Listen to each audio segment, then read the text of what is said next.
রহমতের নবী রাস্তা দিয়া যায়, পাহাড়িয়া জঙ্গল। হঠাৎ করে তাকায় দেখে একটা গাছের গোড়ায় হরিণীটা বাঁধা। নবীরে দেইখা হরিণী আস্তে করে সালাম দিল। রহমতের নবীরে সালাম দিলেন আর মাথা নাড়ায় যেন কি বলেন। আরেফে রুমি রহমাতুল্লাহ আলাইহি বলেন, হরিণ বলতেছিল, ও দয়ার নবী, আমাকে কয়েকদিন এক ইহুদি এই বাড়িওয়ালা আমাকে গাছের সাথে বেঁধে রাখছে। আমার জঙ্গলে কয়টা বাচ্চা আছে, মা মা বলে কান্না করে আমারে খুঁজে, আমারে ছাড়েও না, আমাকে জবাই করে খেয়েও ফেলে না। আমি সইতে পারি না রে নবী, একটু যদি আপনি দয়া করতেন রে নবী। আপনাকে চিনে ফেলছে, আপনি তো দয়ার নবী। নবী এখন চিন্তা করলেন, আমি যদি এখন ওকে আমি সুযোগ দেই তো মালিকের অর্ডার ছাড়া হবে না। নবীর আদর্শ কত সুন্দর, ইহুদির কাছ থেকে অনুমতি না নিয়ে তো ছেড়ে দেওয়া যাবে না। কিন্তু আমি রহমতের নবী হইয়া ইহুদির বাড়ি কেমনে যাই? মায়ার নবী চিন্তা করে চলে গেলেন ইহুদির ঘরে। ও ইহুদি ভাই, কে তুমি? বলে, আমি মুহাম্মদ ইবনে আব্দুল্লাহ, আমি আব্দুল্লাহর ছেলে মুহাম্মদ সাল্লাল্লাহু। ইহুদি কয়, যেই মুহাম্মদ আমগো দুশমন সেই নি। কয় তুমি আমার দরজায় কেন আসছো? বলে, আপনার একটা হরিণী বেঁধে রাখছেন নাকি? বলে, হ্যাঁ। বলে, হরিণীটা কান্না করে, একটু যদি ছেড়ে দিতেন জঙ্গলে ওর বাচ্চাদের দুধ পান করায় চলে আসতো। আমি মুহাম্মদ জিম্মেদারি নিতে চাই। ইহুদি কয়, মানুষ তোমারে পাগল কয়, আজকে বাস্তবে বুঝলাম আসলেই তুমি পাগল। কেন? বলে, হরিণী তুমি ছাইরে দিবা, আবার তোমার কথা আসবেটা কেমনে হয়? রহমতের নবী বলেন, ইহুদি ভাই, রশিটা আমার হাতে দিবেন, আর আপনি হরিণীটারে ছুরি দিয়া জবাই করার যেই ছুরিটা আছে ওটা হাতে রাখবেন। সময়ের মধ্যে যদি হরিণী না আসে, ওই ছুরিটা আমি মুহাম্মদের গলায় লাগায় দিবে। ইহুদি কয়, সুযোগ পাইছি, ছাড়া যাবে না, হরিণী তো কখনো আসবে না, এই সুযোগে তোমাকে জবাই করার একটা রাস্তা খুঁজে পেলাম। আল্লাহ কয়, নবী কোনো টেনশন নাই, ওয়াল্লাহু ইয়াসিমুকা মিনান নাস। আমি কোরআন হেফাজতের যেমন আয়াত নাজিল করছি, জিম্মা আমি নিছি, আপনাকেও হেফাজতের জিম্মা আমি আল্লাহ কুদরতের হাতে নিয়ে নিছি। কোরআনও কোনোদিন ধ্বংস হবে না। ও নবী, আপনাকেও কোনোদিন কেউ অপমান করতে পারবে না। আমি হেফাজতের জিম্মাদারি নিলাম। ওয়াল্লাহু ইয়াসিমুকা মিনান নাস। রহমতের নবী চলে গেলেন। হরিণীর ইহুদি সাইরা দিয়া হাতটা দিয়া রশি দিল। এবার নবী কয়, এই হরিণী, দেখছুনি মালিক দাঁড়ানো, হাতের মধ্যে ছুরি, তাড়াতাড়ি যাইয়া বাচ্চাগুলোরে দুগ্ধ পান করায় চলে আসবি। যদি একটু সময় বেশি করো, ইহুদি অপেক্ষায় আছে, তোর গলার ছুরি কিন্তু আমার গলায় লাগায় দিবে। এই হরিণী তাড়াতাড়ি যা। হরিণীটা একটা দৌড়, জঙ্গলের মাঝে গিয়ে কয়, বাচ্চাগুলো কই, তাড়াতাড়ি আয়, সময় কিন্তু কম। মায়ের কণ্ঠ পাইয়া বাচ্চাগুলো দৌড়াইয়া হাজির। আইসা বলে, আম্মু তুমি এতদিন আসো নাই, কোথায় ছিলা? বলে, ইহুদি বেঁধে রাখছে, আজকে তুমি কেমনে আসছো? এবার ডাক দিয়া কয়, ও বাচ্চারা, আমার বাধার পথ দিয়া একজন মায়ার রহমতের নবী হেঁটে যাইতেছিলেন, আমি তারে বিনয় করার পর একটু সময় নিয়ে সাইরা দিছে রহমতের নবী। দেরি যদি হয়, ইহুদির হাতে দেখছি ছুরি, আমার দেরি হলে রহমতের নবীর গলায় চলে যাবে। তাড়াতাড়ি দুগ্ধ পান কর আর আমারে বিদায় দাও। বাচ্চাগুলো কয়, মা আমরা দুধ পান করব না। যেই মায়ার নবী তোমার এত দয়া করছে, তারে একটা নজর দেখবো, না খায়া থাকলে মরে যাব। এবার মাও দৌড়ায়, বাচ্চাগুলিও দৌড়ায়, মায়ার নবীকে দেখার জন্য দৌড়ায়। এবার সময়ের আগেই ইহুদি তাকায় দেখে হরিণী হাজির, বাচ্চাগুলো হাজির। মাথাটা মাটিতে লাগাইয়া হরিণের বাচ্চাগুলো হরিণী কি যেন নারায় নারায় বলে। ইহুদি ডাক দিয়া কয়, হরিণীরা কি কয়? এবার কয়, ইহুদি ভাই, হরিণীরা বলতেছে এই বাচ্চাগুলো আমি বলে দেওয়ার পর এগিয়ে বলছে দেরি করা যাবে না, রহমতের নবী তাড়াতাড়ি যেতে বলছে। এ কথা শুই না বাচ্চাগুলো দুগ্ধ পান করে নাই, আমাকে একটা নজর দেখার জন্য চলে আসছে, আমাকে সালাম দিছে আর আমাকে মোহব্বতের জন্য কথা বলছে এবং সময়ের আগে আসছে। তারা নিজেদের খুশি প্রকাশ করছে। ইহুদি ছুরিটা ফালাইয়া এবার ডাক দিয়া কয়, তুমি কি সেই মায়ার নবী? একটা জঙ্গলের হরিণী আর বাচ্চাগুলো যদি তোমাকে চিনতে পারে, আর আমি মানুষের ঘরে জন্ম নিয়ে যদি তোমাকে চিনতে না পারি, আমার মতো হতভাগা কপাল পোড়া আর কেউ হতে পারে না। আমার বেয়াদবি তুমি মাফ করে দাও, আমাকে তুমি কালেমাওয়ালা মুসলমান বানায় দাও। মায়ার নবীর হাতে ইহুদি তওবা করলো, মুসলমান হয়ে গেল। ইয়া আইয়ুহাল্লাযীনা আমানু ইন তাত্তাকুল্লাহ ইয়াজআল লাকুম ফুরকানা। তাকওয়ার উপরে যারা মুজাহাদা করে, প্রচেষ্টা চালায়, আল্লাহ তাকে ফুরকান নামের পাওয়ার দান করেন। নাম আলাদা কিন্তু মূল রহস্য অর্থ সব এক, মাকসাদ এক। ফুরকান মানিও যা, ফেরাসাতের মানিও তা। হাদিস শরীফের নাম ফেরাসাত। قال النبي صلى الله عليه وآله وسلم اتقوا فراسة المؤمن فإنه ينظر بنور الله। রহমতের নবী বলেন, উম্মত, আল্লাহর প্রিয় বান্দা মুমিনদের একটা পাওয়ার আছে, ফেরাসাতের পাওয়ার। এই পাওয়ারকে তোমরা ভয় করো, সাবধান। তুমি যা দেখো না ওই পাওয়ার আল্লাহ তা দেখে। বলে কি দিয়া? চামড়ার চোখ দিয়া? কয় না, আল্লাহর দেওয়া নূরের পাওয়ার দিয়া, নূরের আলো দিয়া। নূরের আলো বিশেষ এক পাওয়ার। নদীর মধ্যে পানি নেই, কি নাই, অনেক বছর।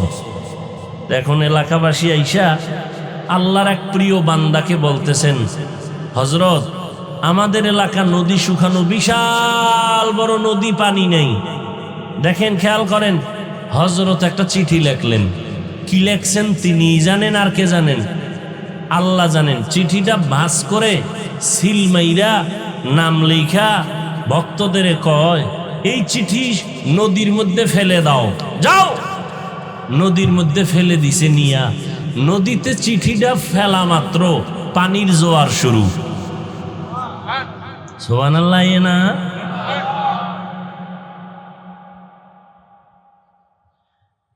জায়েল চিঠি লিখে দিছে, পানি নদীতে ছাড়া মাত্র পানির জোয়ার।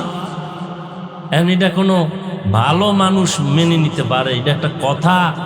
নদীতে পানি নাই, অনেক বছর চিঠি লেখছে, নদীর মধ্যে চিঠি ফালাইয়া দিছে, পানির জোয়ার শুরু। এটা একটা কথা?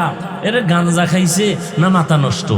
এখন যারা অলিয়া উলিয়ার বিরোধী, এরা তো বলবে এই কাম কে গড়াইছে? তাবলিগের কেউ যদি কয় মনে হয় তো কাফের। আচ্ছা, চরমনের কেউ বা কোনো পীর, হ্যাঁ তো কাফের। কয় না না না না, চরমনাই ঘটায় নাই। তাবলিগ কয় না। দেওবন্দির কেউ কয় না। কে ঘটাইছে? ঘুরতে ঘুরতে ঘুরতে ঘুরতে ঘুরতে ঘুরতে তলায় গিয়ে দেখে ঘটনাটা পয়গম্বরের হাতে গড়া বাঘের বাচ্চা সাহাবী হযরত ওমর ঘটাইছে। কে ঘটাইছে? এখন কি কইব, জিব্বে কামড় দিছে না, কাফের কওয়া যেত না।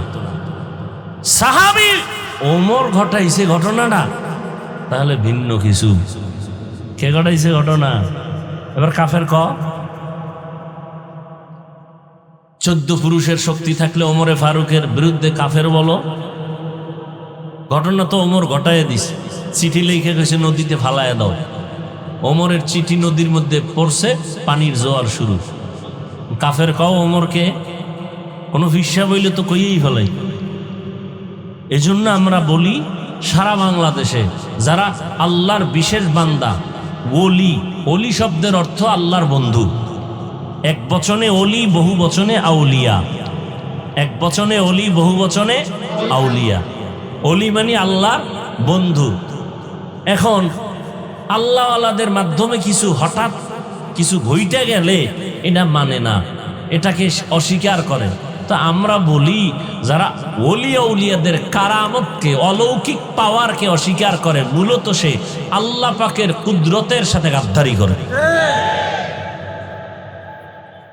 আচ্ছা, অমুকের চেহারা আছে আর কিছু নাই, চেহারা তোর বাবায় বানাইছে, অহংকার করলি কেন? অমুকের কণ্ঠ আছে আর কিছুই নাই, কণ্ঠ দিছে তোমার বাবায়, কে দিছেন? তো তুমি আল্লাহর দেয়া নেয়ামতের শুকর আদায় করো। তুমি কেন ঠোঁট বাঁকা কইরা বলো কণ্ঠ ছাড়া কি আছে, তোমার কাছে কি আছে? এই নিমক হারাম, তোমার কাছে কি আছে? বিরোধিতা ছাড়া, গালাগালি ছাড়া, গীবত শেখায়াত ছাড়া কি আছে তোমার কাছে? তাবলীগের কাছে কিছু নাই, কিন্তু আল্লাহর সাথে বান্দাকে জোড়াইয়া দেওয়ার একটা খেদমত আছে, নাই? এখানে সচেতন মানুষ, আমাকে সাইজ করে দাও, আমি তোমার পক্ষে যাব। সত্য কথাটা বলো, তাবলীগের দ্বারা আমার দেশের মুসলমানের ঈমানের কোনো ক্ষতি হয়েছে কিনা বলো? হক পীর, ভণ্ড না, কি পীর? হক পীর, ওলিয়া উলিয়া, এদের মাধ্যমে ইসলামের কোনো ক্ষতি আমার দেশে হয়েছে? থাকলে বলো আমি বিরুদ্ধে নেমে যাব। দেওবন্দীদের কারণে, কওমি মাদ্রাসার কারণে এদেশের মুসলমানের ঈমানের কোনো ক্ষতি হয়েছে? থাকলে বলো আমি বিরুদ্ধে নামবো। যদি বলো না, তাহলে বিনয়ের সাথে বলি, রাগের সাথে না, মৃত্যু পর্যন্ত কোনোদিন তাবলীগের বিরুদ্ধে, পীর মুরিদির বিরুদ্ধে, দেওবন্দি কওমির বিরুদ্ধে কিছু লেখবা না, বলবা না। যদি কিছু চালাকি করে থাকো, একা একা ক্ষমা চেয়ে নিও। কি? আমি কিন্তু দালালি করি নাই।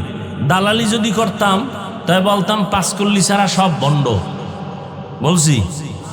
যদি দালালি করতাম যে কওমি মাদ্রাসা ছাড়া আর কোথাও যাওয়া যাবে না, বলছি। বরং আমি আলিয়ার বিরুদ্ধেও বলি নাই, স্কুল কলেজের বিরুদ্ধে তো দূরের কথা, আমার মতো স্কুল কলেজের পক্ষে বাংলাদেশে কেউ বয়ান করে না, আমার মতো কেউ বয়ান করে না।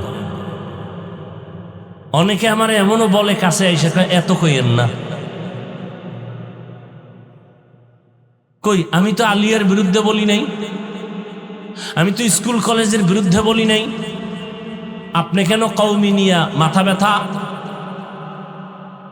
আমি তো পাঁচকল্লি টুপি মাথায় দিয়েছি, অন্য টুপিওয়ালাকে তো হিংসা করে বলি নাই কিছু। আপনি কেন পাঁচকল্লি দিয়ে বাঁকা নজরে তাকান? আমি তো নাভির নিচে হাত বেঁধে নামাজ পড়ি, বুকওয়ালার হাত বেঁধে যে নামাজ পড়ে তারা তো কিছু বলি নাই।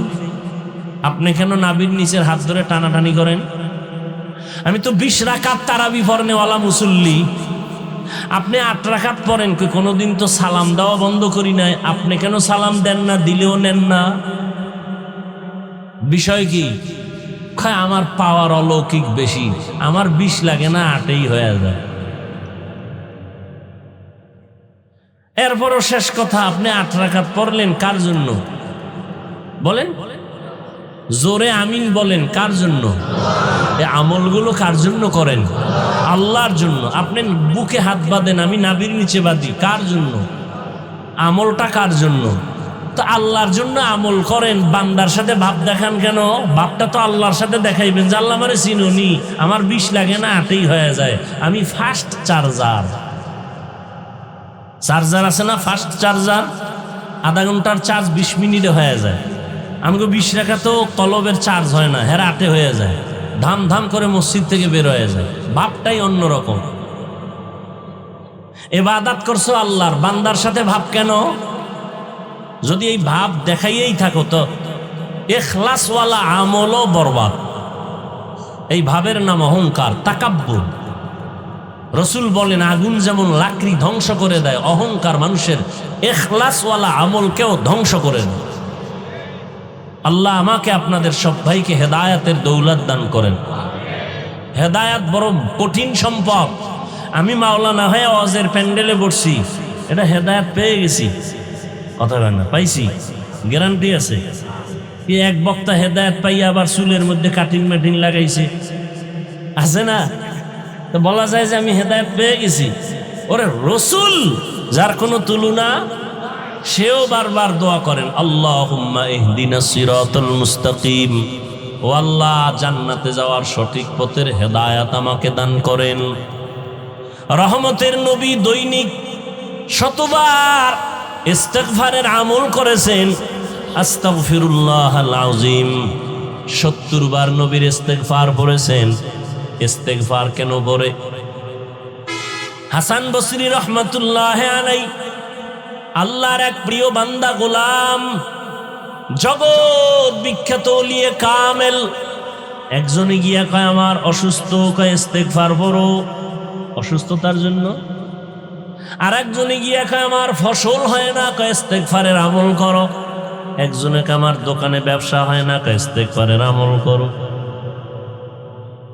আপনি খালি ইস্তিগফার পড়লেই যে গুনার জন্য ইস্তিগফার পড়া লাগবে, কই পাইছেন? খবর নাই তো, কোরআন হাদিসের খবর নাই, আর থাকবে কেমনে? আলমিরার চাবি যার কাছে আছে সে জানে আলমিরার মধ্যে কি আছে। তোমার কাছে তো চাবি নাই। কোরআন হাদিসের ইলমের চাবি উলামা আহলে হকের কাছে। তুমি কোন অনুবাদকের অনুবাদ পইরা ওই খবর নিতে পারবা না আরবি কোরআনে কি আছে। হাদিসের ব্যাখ্যা গ্রন্থ আরবি কিতাবের মধ্যে কি আছে, যারা উলামায়ে আহলে হক, যারা মুহাদ্দিস, যারা মুফাসসির ভালো করে জানেন।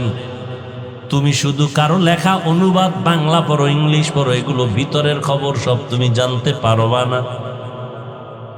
তুমি বাংলা কোরআনের তরজমা একজনে লিখে দিছে, এখন তুমি পড়ছো ওয়ালা দলিন, আছে না? অর্থ কি? দলিন মানে গোমরা, পথভ্রষ্ট, ঠিক না? ও আল্লাহ, তুমি যাদের পথভ্রষ্ট করেছো ওদের পথ থেকে তুমি তোমার কাছে পানাহ চাই। দলিন দলান অর্থ কি? গোমরা। বুঝেননি? বুঝেননি? খুব বুঝেন। ওয়ালা দলিন, গোমরা, পথভ্রষ্ট। এই শব্দ আরো কয়েক জায়গায় আছে না নাই? ওয়াদ্দুহা ওয়াল্লাইলি ইযা সাজা মা ওয়াদ্দাকা রাব্বুকা ওয়া মা ক্বালা ওয়ালাল আখিরাতু খায়রুল লাকা মিনাল উলা ওয়ালা সাওফা ইউতিকা রাব্বুকা ফাতারদা আলাম ইয়াজিদকা ইয়াতীমান ফাআওয়া ওয়া ওয়াজাদাকা। নবীরে কয় নবী, ওয়া ওয়াজাদাকা দল্লান ফাহাদা, আপনাকে পাইছি দল্লানের মধ্যে, আমি হেদায়েত দিয়ে দিছি। তাহলে ওয়ালা দল্লিন অর্থ কি? গোমরা। এখানেও হইছে দল্লান, একই শব্দ। তুমি বলবা নবী গোমরা, তোমার ঈমান থাকবে? একই শব্দ, এখানে তুমি কি তর্জমা করবা? কয়টা যার কাছে আলমিরার চাবি আছে সে এর ব্যাখ্যা ভালো বুঝবে, উলামায়ে আহলে হক। তুমি বাংলা কোরআন পড়ে বুঝবা না, তুমি তো এভাবেই তর্জমা করবা যে ওখানেও দল্লিন হেনো দল্লান, একই অর্থ। তো নবীও গোমরা, তোমার জাবানে নবীকে গোমরা বলা এটা চূড়ান্ত বড় বেয়াদবি। সাবধান। এজন্যই তো খাঁটি আল্লাহর প্রিয় বান্দা যারা অভিজ্ঞ, যারা, তাদের অনুসরণ করা লাগে।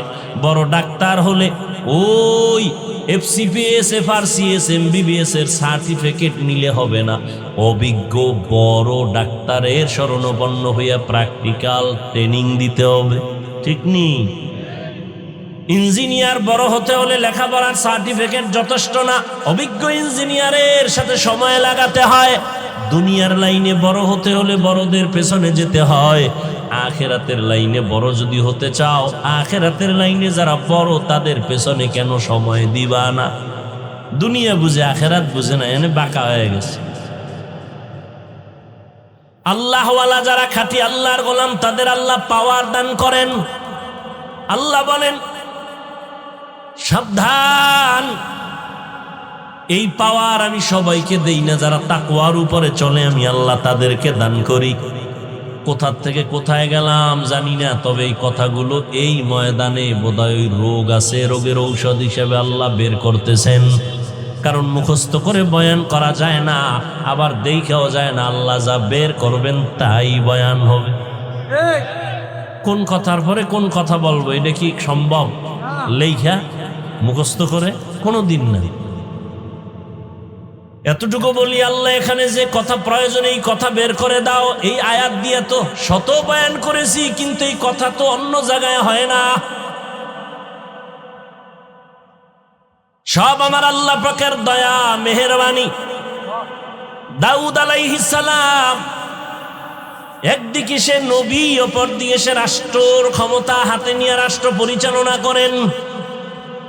পয়গম্বর সুলাইমান শুধু একটা দেশ পরিচালনা করেন না, গোটা দুনিয়াটা পরিচালনা করেছেন। বাসুলাইমা দাদে মুলকো সরওয়ারি সদমতি এ খাতে মশদে ওয়াপরি। একটা আংটি সুলাইমান আল্লাহ তাকে দান করছেন। আংটি হাতে আছে, দেও দানব দৈত্য সব পরীরা জিনেরা সব সুলাইমান নবীর কথায় উঠে আর বসে। পাওয়ার কে দিছেন? আংটি তো আমার হাতেও আছে, আছে না নাই? জিনেরে ডাক দিলাই বনি। হ্যাঁ, আল্লাহ সবাই রে পাওয়ার দেন না? দাউদ আলাইহিস সালামকে কয় আল্লাহ তোমার একটা পাওয়ার দেই। কি বলে? লোহা হাতে লাগলেই মোমের মতো দুর্বল হয়ে যাবে। মোম হবে না মোমের মতো নরম হবে? নরম হবে। দাউদ নবী লোহা ধরে নরম হয়, অস্ত্র বানায়। কি বানায়? কেন? সে পৃথিবীর সন্ত্রাসী, এই জন্য। ওই যুগটা ছিল অস্ত্রের মহড়া, বানায় বানায় বিক্রি করে। দাউদ নবী লোহা হাতে নিলে মোমের মতো দুর্বল হয়ে যায়, আর অস্ত্র বানায় বাজারে বিক্রি করেন। দাউদ নবীর অস্ত্র বেশি বিক্রি হয় কারণ ওজনে হালকা, দার বেশি, টাকা কম। আল্লাহ কয় দাউদ আমার শুকর আদায় কর, এত কিছু দিছি, শুকর আদায় কর। আর দাউদ নবী এই অস্ত্র বিক্রি করে যা টাকা পাইতেন এ দিয়া সংসার চালাইতেন। কেমন একজন নবী আমার, কেমন জিন্দেগি পরিচালনা করলেন। মহামারী করোনায় তাকাইয়া দেখছো, আল্লাহ যাদের বরকতি রিজিক দেন তাদের কোথাও ঠেকে থাকে না। সারা দুনিয়ার বড় লোকেরা মাথা নত করে দিল। ব্যবসা বন্ধ, চাকরি বন্ধ, ট্রেন বন্ধ, দোকান বন্ধ, স্কুল বন্ধ, কলেজ বন্ধ, সব বন্ধ।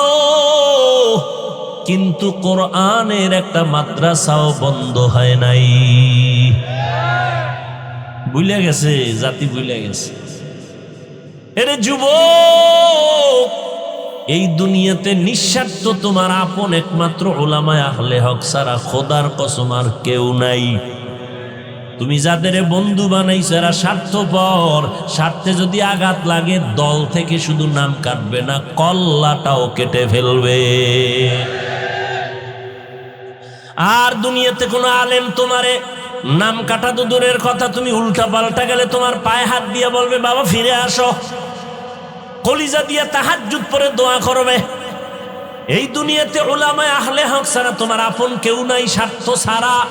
আর দুনিয়াতে দুনিয়া যা দেখো, মাও স্বার্থপর, বাবাও স্বার্থপর। আঘাত লাগলে গিয়া থানায় মামলা করে। করে না? করে না? করে। আল্লাহ হেদায়েত দান করুন।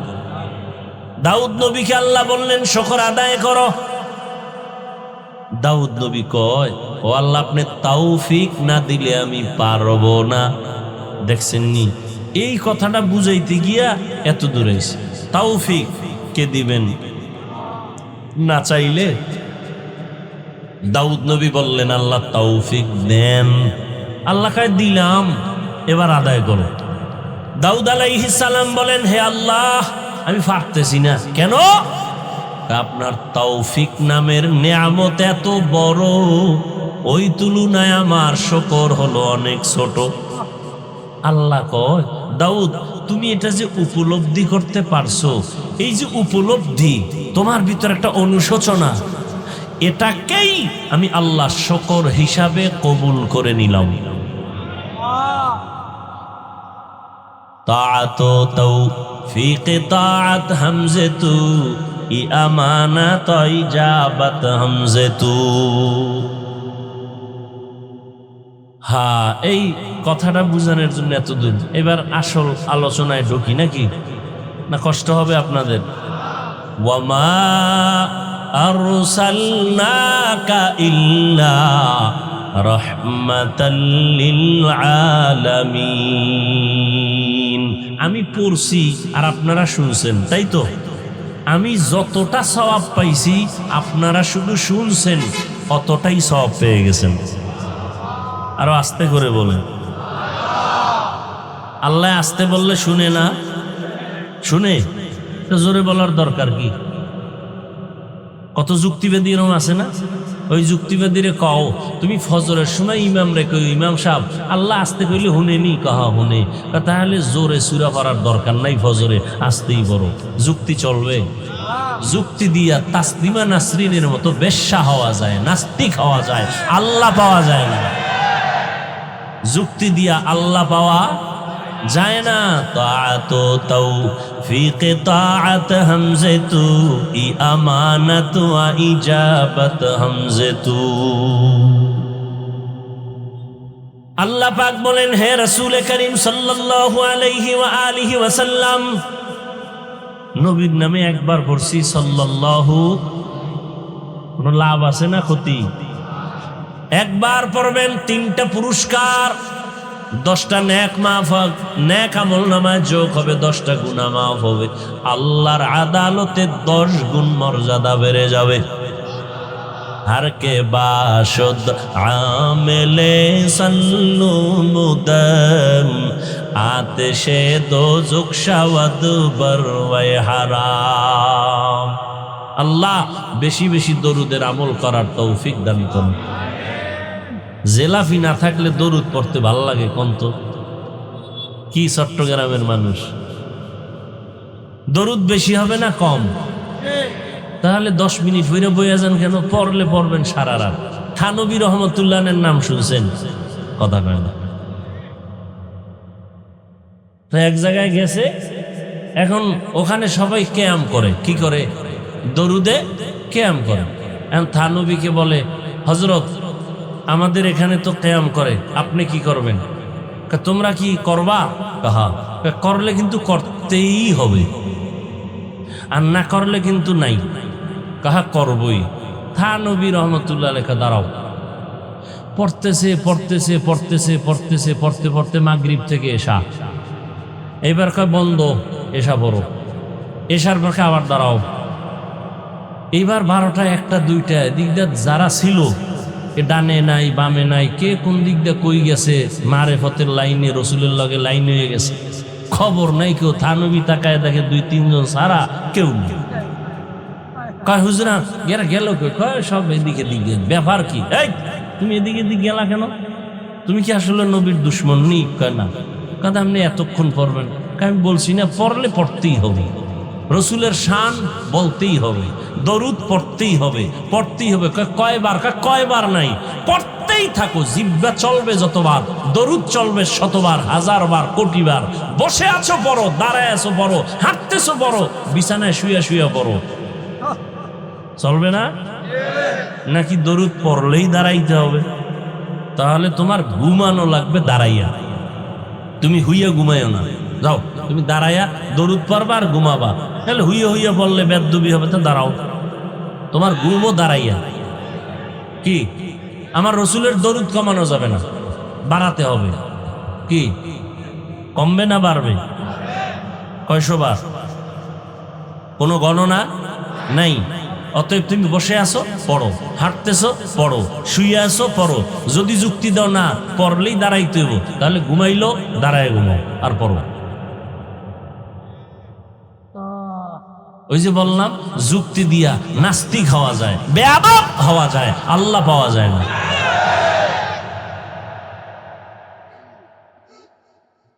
আল্লাহ আল্লাহ কি বললেন? হে রাসূল করিম সাল্লাল্লাহু আলাইহি ওয়াসাল্লাম, আপনাকে আমি দুনিয়াতে পাঠাই নাই, হ্যাঁ পাঠিয়েছি জগৎ সমূহের রহমত হিসাবে। এ হলো আয়াতের তরজমা। এবার আসেন হাদিস।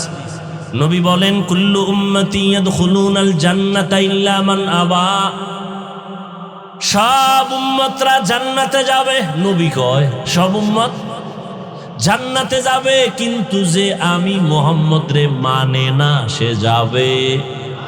কিলা মান আবা, এই উঠা বসা করলে মোনাজাত দিমু, আল্লাহ তো বৃষ্টি দেওয়াই ভালো ছিল। কিছু মানুষ হয়েছে শুকর আদায় নাই, নেমো খারাম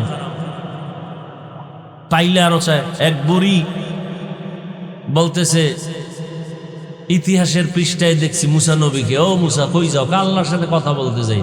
আমার দুইটা প্রশ্ন আছে, একটু জিগে তো। কি কয়? আল্লাহ আমার বানাইছে কেন? একটা ভাঙ্গা ঘরে থাকি, হুদা আমার কোনো কষ্ট জীবন বানানোর দরকারটা আছে কি?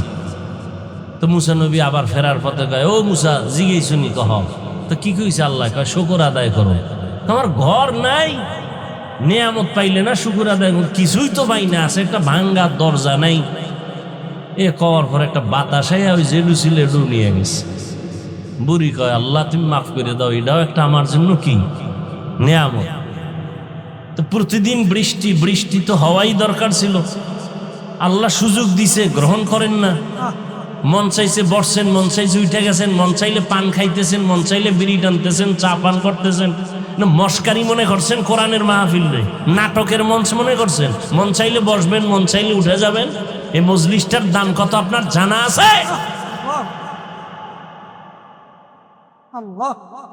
রহমতের নবী বলেন, কেউ যদি উলামায়ে আহলে হকের মজলিসে দ্বীনের কথা শোনার জন্য ঘর থেকে বের হয়, প্রত্যেকের সাথে আমার আল্লাহ ৭০,০০০ রহমতের ফেরেশতারে কাফেলা বানায়া পাঠায়া দেয়।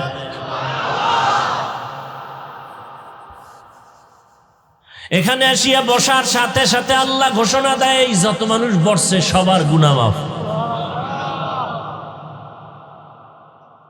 2 ঘন্টা না খাইলে মরবেন, আর পান খাইলে পেট ভরবে, পানি পান করলে পেট ভরবে। আসলে এখন তো মিডিয়া এক জ্বালা। আমরা যাদের নেক দোয়ায় দূর আসছি, এরা বয়ানে যখন বসছে দেখছি কির মুরব্বী আর বুড়া গুড়া সামনে কথা কইছে, সামনে যা পাইছি না মারছে গায়ের উপর। সামনে যা পাইছে, একজনে পান খাই দিয়েছে, আর কি ধাম করে থাপ্পড়। কি মনে করছো বয়ান এমনি সোজা? এত হেদায়েতের রহমতের বৃষ্টি আসা এত সোজা? জান্নাত পাওয়া এত সহজ নরে বাবা। রহমতের নবী আমার গাছের জন্য রহমত। আমার নবী শুধু মানুষের জন্য রহমত এটা না, মুমিনের জন্য নবী আলাদা রহমত, বেঈমানের জন্য নবী আলাদা রহমত। পুরুষের জন্য যেমন নবী রহমত, নারীদের জন্য নবী আলাদা রহমত। আমার নবী যেমন মানুষের জন্য রহমত, জিনের জন্য নবী রহমত। আমার নবী গাছের জন্য, মাছের জন্য রহমত, পর্বতমালার জন্য রহমত, সমুদ্রের জন্য আমার নবী রহমত। আমার নবী জঙ্গলের প্রাণীদের জন্য রহমত, উড়ন্ত প্রাণীদের জন্য নবী রহমত। আমার নবী ওটাই হলো রহমাতুল লিল আলামিন। আমার নবী এমন এক সময় আসলেন মক্কা নগরীতে, নবী আমার এত পবিত্র, এত পবিত্র, যার 63 বছর হায়াতে কোনো মিথ্যার আওয়াজ নাই, জীবনে একটা গালি কাউকে দেন নাই। হাজারো গালি নবীর সামনে দাঁড়ায় দিছে, নবী জীবনে একটা গালির জবাবও দেন নাই। আর তোমার গালি না দিলে বয়ান ভালো হয় না, না? তুমি আশেকে রাসূল না হইলে ভণ্ড হবে কে? আমার নবী জীবনে গালি দেন নাই, কারো গালির জবাব দেন নাই। নবীর সামনে দাঁড়ায় অকথ্য ভাষায় নবীরে গালি দিতে, সামনে দাঁড়ায় নবী একটা জবাবও দেন নাই। আরো শুনো, কেমন মায়ার নবী আমার, যেই নবী কোনদিন কারো দিকে চোখ তুইলা গরম নজরে তাকান নাই। কেমন রহমতের নবী আমার। জালালউদ্দিন রুমি রহমাতুল্লাহ আলাইহি এত বড় একজন ওলিয়ে কামেল, এত বড় একজন আলেম, জবরদস্ত আলেম জালালউদ্দিন রুমি রহমাতুল্লাহ আলাইহি মাআরিফে মাসনবী তার লিখিত কিতাবের মধ্যে ঘটনা লিখছেন। এরে নবীর আশিক উম্মতের দল, আজকে মুসলমানের ঘরে জন্ম নিয়েছো, পায়ে ধরে ধরে সব আলেম ওলামারা বুঝায় রে বাবা, আমিও মুসলমান তুমিও মুসলমান, আমার আল্লাহ তোমার আল্লাহ এক, তোমার আমার নবী এক, কাবা এক, ধর্ম এক, কোরআন এক। তোমারে পায়ে দইরা কেন বুঝানো লাগবে?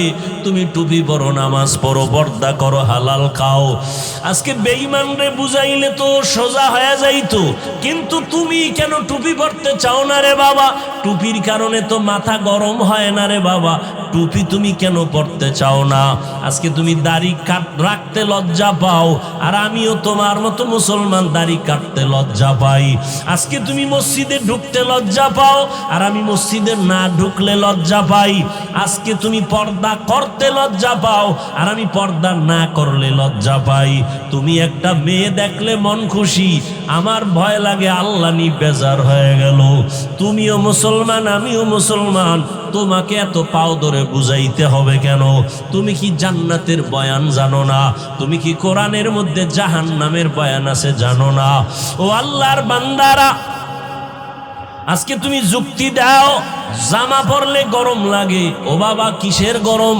আমরা তো গরমের কারণে জামা ফালায় দেই নাই, টুপি মাথায় দিলে মাথা গরম, এ কারণে টুপি ফালায় দেই নাই। কারণটা কি বাবা? এই যে যাও কোর্টে আদালতে যাও, ওই উকিল ব্যারিস্টার বিচারকরা মুজা পরে, আবা কাবা পরে, উপরে কোট পরে, প্যান্ট শার্ট মোটা পরে। এই গরম হোক আর শীত হোক এই পোশাক তাদের লাগবে। র্যাবের চাকরি যারা করে এদের র্যাবের পোশাক লাগবে, যত খারাপ লাগুক খুলিয়া তার চাকরিতে জয়েন দিতে দিবে না। ওরে নবীর মোহাব্বত যদি অন্তরেই থাকে, তোমার অন্তরটা তো নবীর জন্য এমন হওয়া উচিত। আমি খাইয়া থাকি না খাইয়া থাকি, আমার নবীর আদর্শের বাইরে যাওয়া যাবে না, নামাজ ছাড়া যাবে না, দাড়ি কাটা যাবে না। ও যুবক বাবা, আমি কিন্তু এতক্ষণ তোমাকে এত কথা বলছি, একবারও কিন্তু বলি না স্কুল ছেড়ে দাও, কলেজ ছেড়ে দাও, মাদ্রাসায় পড়ে হুজুর হও, দাড়ি লম্বা করে পাগড়ি লাগাও, একবারও কিন্তু বলি নাই। বরং আমি তোমাকে বিনয়ের সাথে আশ্বাস দিয়া বলি, স্কুলে পড়ো ইসলাম বাধা দেয় না, কলেজে পড়ো কোনো নিষেধ নাই, চাকরি করো বাধা নাই, তবে তুমি নবীর তরিকাটা মেনে চলো, মা বাবার দোয়া নিয়ে চলো, ওলামায়ে আহলে হকের পরামর্শ নিয়ে নবীর তরিকা মানো। তোমার মতো কত যুবক জীবনে মাদ্রাসায় পড়ে নাই, স্কুল কলেজে পড়িয়াও নামাজ পড়ে আসে না নাই? তুমি কেন পারবা না? তোমার মতো যুবক তাকায় দেখো, রাস্তায় গাড়ি চালায়, এক বেলার নামাজও বাদ দেয় না। বলো বাবা তুমি কেন পারবা না? তোমার মতো সন্তান দেখো আজকে শ্রমিকের কাজ করে, নদীর মধ্যে মাছ ধরিয়াও নামাজ ছাড়ে না, তুমি কেন পারবা না? আসলে কি আল্লাহর কোরআন মিথ্যা মনে করছো? না, আল্লাহর কোরআন কোনো মিথ্যা না। আম্মা জান আয়েশা রাদিয়াল্লাহু তাআলা আনহা, নবীজির কলিজার স্ত্রী, যে নবীর কোনো গুনাহ নাই, আম্মা জান বলেন আমি একদিন দেখি নবী আমার ঘরের মধ্যে বয়ে বয়ে গুনগুন করে কান্না করে। আমি জিজ্ঞাসা করলাম নবী আপনি কাঁদেন কেন? আমি আয়েশার কোনো বেয়াদবি হলো? না আয়েশা বেয়াদবি হয় নাই। কান্না করেন কেন নবী? নবী বলেন ও আয়েশা, কিয়ামতের কথা আর মনে পড়ে গেছে, কিয়ামতের ময়দান বড় ভয়ঙ্কর হবে, ওই দিন আমার উম্মতের কি হালাত, এই চিন্তা পড়ে গেছি, আমার কান্না। আম্মা জান বলেন ও নবী হাসরের ময়দান কেমন ভয়ঙ্কর হবে? নবী বলেন ও আয়েশা, হাসরের ময়দানে সব নারী পুরুষ উলঙ্গ দাঁড়াবে, সূর্য মাথার কাছে চলে আসবে, জমিনটা সূর্যের গরমে তামা হয়ে যাবে, অন্যদিকে জাহান্নামের আওয়াজ আর গরম হাওয়া, আর একদিকে আমার আল্লাহ পাকের রাগান্বিত আওয়াজ, লিমানিল মুলকুল ইয়াউম, লিল্লাহিল ওয়াহিদিল কাহ্হার। আমার আল্লাহ এত রাগান্বিত আওয়াজ দিয়ে কথা বলবেন, কুদরতি আওয়াজে হাসরের ময়দানটা থর থর করে কেঁপে উঠবে। নবীদের কোনো গুনাহ নাই ও আয়েশা, সেই নবীরা পর্যন্ত হঠাৎ তারা পাগলের মতো কান্না শুরু করবেন, উম্মতেরাও পাগলের মতো দৌড়াবে। কার কাছে গেলে একটু সুপারিশ পাওয়া যায়? আদম নবীর কাছে চলে যাবে। আদম নবী বলবেন, আমার চিন্তা আমি বিভোর, আমি কিছুই করতে পারবো না। ইব্রাহিম নবীর কাছে চলে যাবেন, তিনিও এক কথা বলে ফিরায় কান্না শুরু করবেন। মূসা নবীর কাছে গেল, এই কথা ফিরায় দিয়ে কান্না শুরু করবেন। ইব্রাহিম নবীও কান্না করবেন। আম্মা জান আয়েশা বলেন, নবী তারপরে উম্মতের কি হালাত হবে? রহমতের নবী বলেন, আয়েশা উম্মতেরা ঘুরতে ঘুরতে সর্বশেষ আমাকে তালাশ করা শুরু করবে। নবী আপনাকে কোথায় পাবে? খুঁজতে খুঁজতে দেখবে আমি মাকামে মাহমুদ, আমার মাওলা পাকের কুদরতি কদমের কাছে আমি সেজদায় পড়ে কান্না করতে থাকবো। অন্য নবী মূসা নবী কাঁদবেন, আল্লাহ আমাকে বাঁচাও। উম্মতের চিন্তা অন্তরে নাই। আদম নবী উম্মতের কথা বলিয়া নিজের চিন্তায় কাঁদবেন। কিন্তু আমি মুহাম্মদ যতবার আল্লাহর কাছে কান্না করব, একবারও বলবো না আল্লাহ আমাকে বাঁচাও। আমি আল্লাহর আদালতে যতবার কাঁদবো আর বারবার বলবো, আল্লাহ আমার উম্মতের বাঁচাও, আমার উম্মতের বাঁচাও। এই জাহান্নামের আগুনের গরম আমার উম্মত সহ্য করতে পারবে না। জাহান্নামের আগুনের গরম, সূর্যের গরম আমার উম্মত সইতে পারবে না। আম্মা জান আয়েশা বলেন, তারপরে কি হবে? ও পর্দার আড়ালের মা বোনেরা, কয়দিন দুনিয়াতে বাঁচবারে মা? এমন একটা দিন নাই মায়ের মরণ নাই, যুবকের মরণ নাই, বুড়ার মরণ নাই রে মা। আল্লাহ এত মর্যাদা আপনাদের দান করেছেন। আপনারা নবীদের মা, আলেমদের মা, আম্মা জান আয়েশা রাদিয়াল্লাহু আনহার মতো মা, খাদিজা রাদিয়াল্লাহু আনহার মতো মা, ইসমাইল নবীর মা হাজরা আলাইহা সালামের মতো মা, আপনাদের এত মর্যাদা। আপনারা ঈসা নবীর মা মারিয়াম আলাইহা সালামের মতো দামি নারী। ও পর্দার আড়ালের আম্মা জানেরা, বোনেরা, আপনার মতো কত মা বোন আছে এখনো পর্দা করে, নামাজ পড়ে, মোবাইলে সময় নষ্ট করে না, স্বামীর মাল হেফাজত করে, সন্তানগুলো আদর্শওয়ালা বানানোর চেষ্টা করে। আপনি কেন পারবেন না? আম্মা জান আয়েশা বলেন, নবী তারপরে কি হবে? আল্লাহর নবী বলেন, আয়েশা আমার কান্না দেইখা আল্লাহ বলবেন, নবী আপনি মাথা উঁচু করেন, কান্না করবেন না, আমি আপনার কান্না বরদাস্ত করতে পারি না। আপনি কি চান? আমার উম্মত জান্নাতে নিতে চাই। আল্লাহ পাকের নবী একথা বলা মাত্র আল্লাহ বলবেন, আপনি আপনার উম্মত গুলো ধরে ধরে বাছাই করে আপনি আপনার জান্নাতের দিকে নিয়ে যান। নবী বলেন, তখন আমি আনন্দে আমার উম্মত গুলো আমি বাছাই করে নেওয়া শুরু করব, হাউজে কাউসারের পাশে নিয়ে লাইনে দাঁড় করাবো। আম্মা জান আয়েশা বলেন, ইয়া রাসূলুল্লাহ, মূসা নবীর উম্মত, ঈসা নবীর উম্মত, আদম নবীর উম্মত, ইব্রাহিম নবীর উম্মত, কোটি কোটি কোটি কোটি মানুষের ভিতরে আপনার উম্মত কারা আপনি কেমন করে চিনবেন? মায়ার নবী বলেন, আয়েশা আমার যে উম্মত গুলো দুনিয়াতে যারা 5 বেলার ওযু বানাইয়া নামাজ আদায় করত, কিয়ামতের দিন ওযুর জায়গাগুলো হাসরের ময়দানে নূরের আলোতে চমকাইতে থাকবে। আমি দেখে দেখে আমার উম্মত গুলো হাউজে কাউসারের কিনারায় লাইনে দাঁড় করাইয়া আমি নিজে হাত দিয়া কাউসারের পানি আমার উম্মতের পান করাবো। আমার উম্মতের আমার হাতের পানি পান করিয়া কলিজা ঠান্ডা করবে, এরপরে জান্নাতে নিব। তবে আয়েশা এখানেও সতর্কবাণী, কিছু দূর উম্মত পানি পান করানোর পরে হঠাৎ দেখবো পর্দা মাঝখানে, উম্মত আমার পেছনে আছে। ফেরেশতাকে বলবো, ফেরেশতারা আমার উম্মত এখনো লাইনে দাঁড়ানো, পর্দা দিলে কেন? ফেরেশতারা তখন বলবেন, ইয়া রাসূলুল্লাহ, এই উম্মতগুলো আপনার দুশমন, এরা আপনার আসল উম্মত না। আপনি দুনিয়ার থেকে চলে যাওয়ার পর আপনার আদর্শ মতো চলে নাই, নামাজ পড়ে নাই, নিজেও নামাজ পড়ে নাই, যারা নামাজ পড়তো তাদেরও পছন্দ করে নাই, নিজেও দাড়ি রাখে নাই, যারা দাড়ি রাখতো তাদেরকেও পছন্দ করে নাই, নিজেও হালাল খায় নাই, যারা হালাল খাইতো তাদেরও পছন্দ করে নাই, নিজেও জিকির করে নাই, যারা আল্লাহর নামে জিকির করতো তাদেরও পছন্দ করে নাই। আম্মা জানকে নবী বলেন, এগুলো শোনার পরে আমি নবী রাগান্বিত ভাব নিয়া এই দুশমন উম্মতগুলোকে বলবো, সোহকান সোহকা, তোমরা আমার থেকে দূর হইয়া যাও। লিমান গাইয়ারা মিন বাদি, আমার পরে যারা দিনকে পরিবর্তন করে ফেলেছো, আমার সুন্নত জবাই করেছো, আল্লাহ পাক রব্বুল আলামিনের গায়বী আওয়াজ হবে, ওই দুশমনগুলোর জাহান্নামের হ্যান্ডকাপ লাগাইয়া ধর, জাহান্নামের দিকে নিয়ে যাও।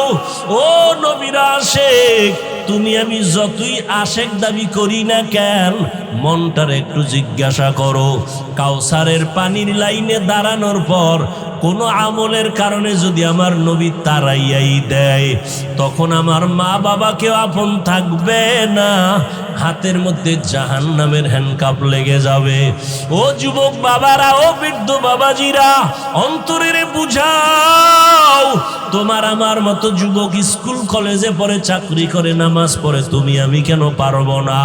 এখনো সময় আছে, তওবা করে নাও। দুনিয়ার গরম, দুনিয়ার কষ্ট কিছুই না জাহান্নামের গরমের তুলনায়। এখনো যদি চিন্তা করো তওবার, মনে মনে আল্লাহকে বলো, ও দয়ার মালিক, এই ময়দানে মনে হয় আমার মতো গুনাহগার কেউ নাই। শয়তানের ধোকায় পড়ে গুনাহ করেছি, গুনার কারণে হাত নাপাক, চোখ নাপাক, জিহ্বা নাপাক, অন্তর নাপাক। ও আল্লাহ, কত নামাজ ছাড়লাম, কত দাড়ি কাটলাম, বেপরদায় চললাম। আজকে থেকে তোমার জাহান্নামের ভয়, কবরের আযাবের ভয় অন্তরে জমা করিয়া তওবার নিয়ত করলাম। হায়াতের মালিক তুমি, রিজিকের মালিক তুমি, সম্মানের মালিক তুমি। আর নামাজ ছাড়বো না, দাড়ি কাটবো না, বেপরদায় চলবো না, মা বাবাকে কষ্ট দিব না, নবীজির তরিকার বাহিরে চলবো না, ওলামায়ে কেরামের পরামর্শ নিয়া, মা বাবার দোয়া নিয়ে চলবো। তওবা করার মতো যদি নিয়ত করতে পারো, আল্লাহ মুহূর্তে তোমার জীবনের গুনাহ মাফ করবে। তবে সবার কপালে তওবা নসিব হবে না। আমার নবীজির নির্ভেজাল বয়ান শুনিয়াও আবু জাহাল কালেমা পড়ে নাই, আর ওমরের মতো বান্দা নবীকে জবাই করতে আসিয়াও কালেমা পড়ে ফেলেছে। এই দুনিয়াতে আবু জাহালওয়ালা কিছু অন্তরওয়ালা মালিক দুনিয়ার গুনায় মজা পাইয়া হাজারো বয়ান শুনিয়াও তওবা করবে না, বরং বাহিরে গিয়ে আরো বিরোধিতা করে গুনার পাল্লা ভারী করবে। আর একদল ওমরের মতো মেজাজওয়ালা ময়দানে আসার পরে মরণের কথা যখন স্মরণ হয়ে গেছে, অন্তর নরম হয়ে গেছে, কান্না করছে গোপনে, ও আল্লাহ, গুনাহ তো কম করি নাই, আজকে থেকে আর করব না, দয়া করে তুমি মাফ করে দাও। ওমরের মেজাজ নিয়ে যদি তওবা করতে পারো রে বাবা, মনে মনে কাউকে শুনানোর দরকার নাই, আল্লাহকে বলতে থাকো, আল্লাহ আজকে থেকে তওবা করে নিলাম, আর নামাজ ছাড়বো না, বেপরদায় চলবো না, দাড়ি কাটবো না, মা বাবার সাথে বেয়াদবি করব না, ওলামায়ে কেরামের পরামর্শ নিয়ে নবীর তরিকায় চলবো। যদি তওবার নিয়ত কারো হয়, দুটো হাত আমার আল্লাহকে দেখায় দাও। আয় আল্লাহ, হাতগুলো কবুল করে নেন, তওবা কবুল করে নেন, তওবার উপরে মজবুত হইয়া চলার মতো তৌফিক দান করেন, আমিন। আলহামদুলিল্লাহি রাব্বিল আলামিন, ওয়াসসালাতু ওয়াসসালামু আলা সাইয়্যিদিল আমবিয়া ওয়াল মুরসালিন ওয়া আলা আলিহি ওয়া আসহাবিহি আজমাইন। ইয়া আরহামার রাহিমিন, ইয়া আরহামার রাহিমিন, ইয়া আরহামার রাহিমিন। الراحمين رب ارحمهما كما ربياني صغيرا اللهم إنك عفو كريم تحب العفو فاعف عنا اللهم إنا نسألك رضاك والجنة ونعوذ بك من سخطك والنار اللهم اجعلني في عيني صغيرا وفي أعين الناس كبيرا اللهم إنا نعوذ بك من البرص والجنون والجذام وسيء الأسقام ربنا ظلمنا أنفسنا وإن لم تغفر لنا وترحمنا لنكونن من الخاسرين ও দয়ার মালিক কুদরতের নজর দিয়া তাকায় দেখেন কত উলামায়ে কেরাম, কত মুরব্বী হাজী সাহেব, কত ব্যবসায়ী, কত চাকরিজীবী, কত পর্দার আড়ালের মা বোনেরা, কত যুবক ছাত্র ভাইরা হাত তুলেছেন। ও আল্লাহ, গুনার কারণে দিলটা পাথর, চোখে পানি নাই। আয় আল্লাহ, গুনার কারণে আমার হাত না পাক, আমার চোখ না পাক, আমার জিহ্বা না পাক, গুনার কারণে অন্তর না পাক, শয়তানের ধোকায় পড়ে জাহান্নামের ভেতরে চলতেছি। আজকে তওবার নিয়তে হাত তুলেছি, আর গুনাহ করব না। আয় আল্লাহর দাড়ি কাটবো না, বেপরদায় চলবো না, আর নামাজ